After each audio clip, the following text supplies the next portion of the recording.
તો ડાંગના સાપુતારામાં પણ જ્યાં અંધારામાં જોખમી નૌકા વિહાર જોવા મળ્યું છે, સર્પગંગા તળાવની અંદર બોટિંગનો એક વિડીયો સામે આવ્યો છે। સ્થળ પર સુરક્ષા વ્યવસ્થા અને લાઇફ ગાર્ડનો અભાવ જોવા મળ્યો। નોટિફાઈડ કચેરીની બાજુમાં જ આ નિયમોના ધજાગરા ઉડ્યા હતા। રાત્રિના સમયે જીવના જોખમે બોટિંગ કરાવાય છે અને હરની બોટકાંડ બાદ પણ હવે તંત્ર ક્યાંક ઘોર નિંદ્રામાં હોય તેમ બેદરકારી દાખવી રહ્યું છે અને સાથે જ પ્રવાસીઓની સુરક્ષા સામે પણ ગંભીર સવાલ ઉઠી રહ્યા છે। દુર્ઘટના પહેલા તંત્ર કડક કાર્યવાહી કરે તેવી પણ હવે માંગ ઉઠી રહી છે।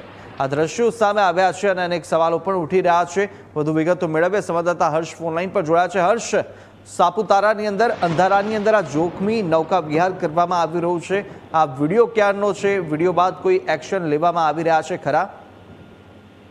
જી ચોક્કસ, ફરીથી સંપર્ક કરીશું, પરંતુ અત્યારે જે આ દ્રશ્યો સામે આવી રહ્યા છે ને આ દ્રશ્યો અનેક સવાલો ઉઠાવનારા છે। આ મહત્વનું એ પણ છે કે જે આ સાપુતારા જ્યાં આગળ અનેક પ્રવાસીઓ પ્રવાસે જતા હોય છે, અનેકવાર અગાઉ પણ જે બનાવ આ હળની બોટકાંડનો સામે આવ્યો છે તેને લઈને પણ અત્યારે હજુ પણ તંત્ર જો આ પ્રકારની બેદરકારી દાખવતું હોય ત્યારે સવાલ ઉઠે છે। નોટિફાઈડ કચેરી છે અને તેની બાજુમાં જ આ નિયમોના ધજાગરા ઉડતા વિડીયો સામે આવ્યા।